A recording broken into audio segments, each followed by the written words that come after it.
Hello everyone, আসসালামু আলাইকুম। কি অবস্থা সবার? কেমন আছেন সবাই? আশা করি যে যেখানে আছেন সবাই মহান আল্লাহর রহমতে ভালো আছেন, সুস্থ আছেন, নিরাপদে আছেন। আলহামদুলিল্লাহ, আমরাও আপনাদের দোয়া আল্লাহর রহমতে ভালো আছি। নতুন দিনে নতুন আরও একটি ব্লগ ভিডিও নিয়ে আবারও আপনাদের মাঝে হাজির হলাম। আশা রাখছি আজকের এই ভিডিওটি আপনাদের কাছে বেশ ভালো লাগবে। যারা ভিডিওতে ক্লিক করেছেন দয়া করে একটি লাইক দিয়ে ফুল ভিডিওটি কন্টিনিউ করার চেষ্টা করবেন। আজকে খুব সকালবেলায় ঘুম থেকে উঠেছি। তো খুব সকালে ঘুম থেকে উঠে আর কি বাহিরে যাওয়া লেগেছিল, কারণ আমাদের একটা পার্সেল রিসিভ করার ছিল। তো সেই পার্সেল রিসিভ করার জন্যই আর কি সকালবেলায় আমি একদম চলে গিয়েছিলাম বাস স্টেশনে।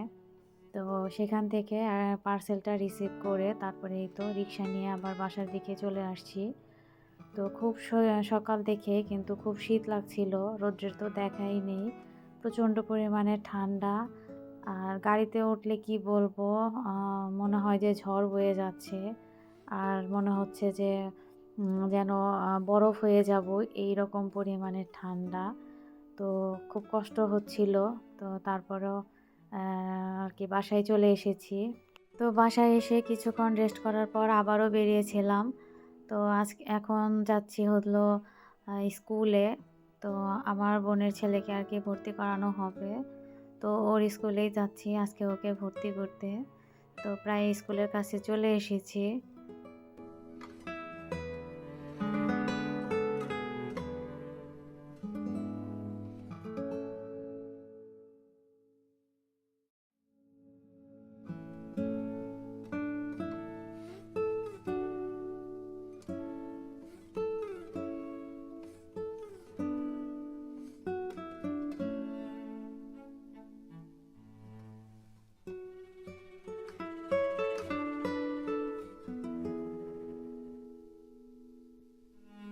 তো এই তো রিক্সা থেকে নেমেই তো এই যে স্কুলের গেট, এটা হচ্ছে স্কুলের মেন গেট। তো এটা আসলে বাচ্চাদের প্লে গ্রুপ থেকে এ লেভেল পর্যন্ত। তো স্কুলের চারপাশটা এবং বাইরের পরিবেশ খুবই ভালো লাগছিল, সুন্দর ছিল।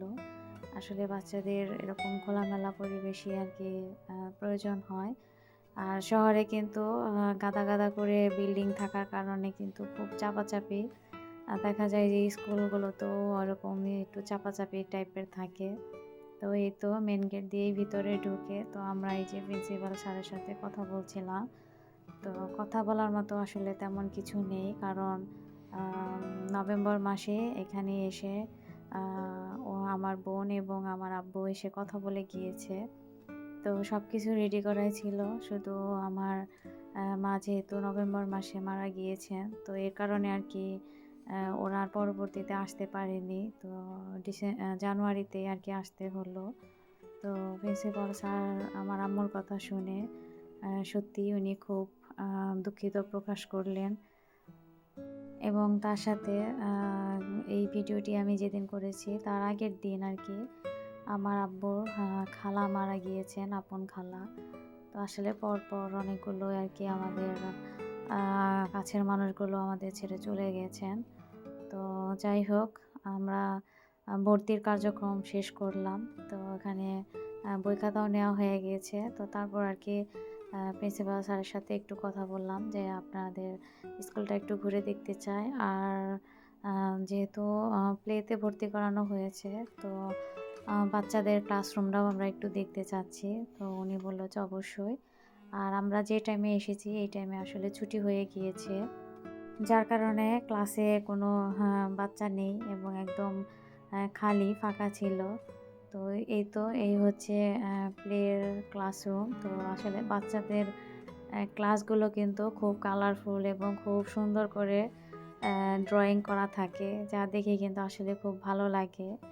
আর এগুলো হচ্ছে বাচ্চাদের আকর্ষণ করার জন্যই আর কি এরকম করেই সাজানো হয়, যাতে ওরা সুন্দর করে আর কি মনোযোগ বসাতে পারে এবং ওদের কাছে যাতে বোরিং না লাগে।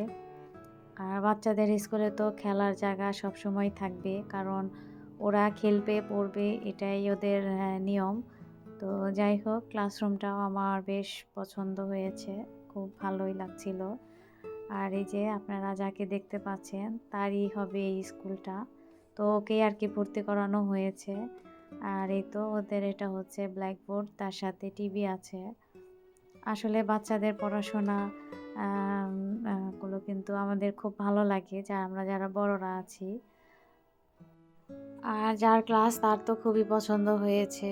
তো এটা হচ্ছে টিচারদের রুম। তো টিচারদের রুমও হচ্ছে প্লে, নার্সারি এবং ক্লাস 1 এর সাথেই টিচারদের রুম। আর ওপরের হচ্ছে বিল্ডিংয়ের ওপরগুলোতে হচ্ছে বড় বড় ক্লাস হয়। তো যাই হোক, এটাই হচ্ছে এখানে টিচাররা সবাই বসে থাকেন। তো এটা হচ্ছে এই স্কুলের খালা। নার্সারি প্লে বাচ্চাদের উনি আর কি দেখাশোনা করেন। তো ওনার সাথে আমি কথা বলছিলাম আর আমি একটু ভিডিও করছিলাম। তো খালা ভালোই ছিলেন, ওনারও বাচ্চা আছে। তো ওনার বাচ্চাকেও নাকি এবছর ভর্তি করিয়েছে। তো এই স্কুলে করায়নি, অন্য স্কুলে করিয়েছে। তো এই তো এখানে একটা বুক শেলফও ছিল, বিভিন্ন টাইপের বই ছিল। আসলে এগুলো দেখলে কিন্তু মনটা অনেক ভালো হয়ে যায়। মনে হয় যে সেই নিজেই ছোট হয়ে গেছি, এরকম একটা ফিলিংস হয়।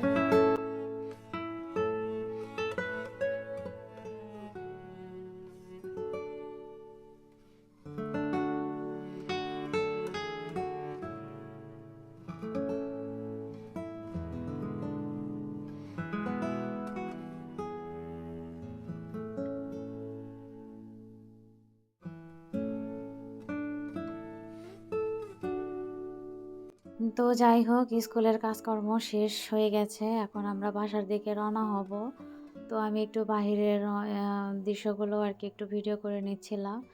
আর এটা হচ্ছে ওদের বিল্ডিংয়ের আর কি আম দরজার সামনে মেন দরজার সামনে। তো ওই যে বাচ্চাটাকে দেখতে পাচ্ছেন ওটাই হচ্ছে সেই খালার মেয়ে। তো খালার জন্য আর কি অপেক্ষা করছে, একসাথে বাড়ি যাবে। তো অনেক বাচ্চারা এই যে বাচ্চাগুলোকে দেখতে পাচ্ছেন, এই বাচ্চাগুলো কিন্তু আজকে নতুন ভর্তি হয়েছে। তো যাই হোক, এই তো আমরা এখন স্কুল থেকে বের হয়ে রিক্সার জন্য দাঁড়িয়ে আছি। তো এই যে দেখেন চতুর্দিকটা কিন্তু খুব খোলামেলা, খুব ভালো লাগছিল। আর শীতের দিনে দেখা যায় যে ম্যাক্সিমাম আর কি জায়গায় আর কি ফাঁকা। তো আর যখন ক্লাস টাইম হয় তখন কিন্তু প্রচুর লোকজন থাকে, গার্জিয়ান থাকে। আর ছোট ক্লাসের গার্জিয়ানরা তো আর কি বসে থেকে বাচ্চাদের নিয়ে যায়। আর এখানে দেখে মনে হলো যে এখানে পিঠা বানানো হয়। খালারা কিংবা মামারা হয়তো এখানে পিঠা বানান, আর গার্জিয়ানদের ভালো একটা খাওয়ার ব্যবস্থা। তো শীতের দিনে এরকম পিঠা বানানোর জায়গা কিন্তু অনেক জায়গাতেই দেখা যায়। গরমের দিনের থেকে শীতের দিনে আর কি একটু বেশি পরিমাণে দেখা যায়। তো সব কিছু মিলে আমার ভালোই লাগছিল। তো আপনাদের কাছেও কেমন লেগেছে আপনারা চাইলে কমেন্টের মাধ্যমে আমাকে জানাতে পারেন। আর আমি কিন্তু ভিডিওর একদম শেষের দিকে চলে এসেছি। আজকে বিদায় নিচ্ছি, ফিরে আসবো আগামীতে নতুন কোনো ব্লগ ভিডিও নিয়ে। সে পর্যন্ত আপনারা অনেক বেশি ভালো থাকবেন, সুস্থ থাকবেন, নিরাপদে থাকবেন। আল্লাহ হাফেজ। আসসালামু আলাইকুম।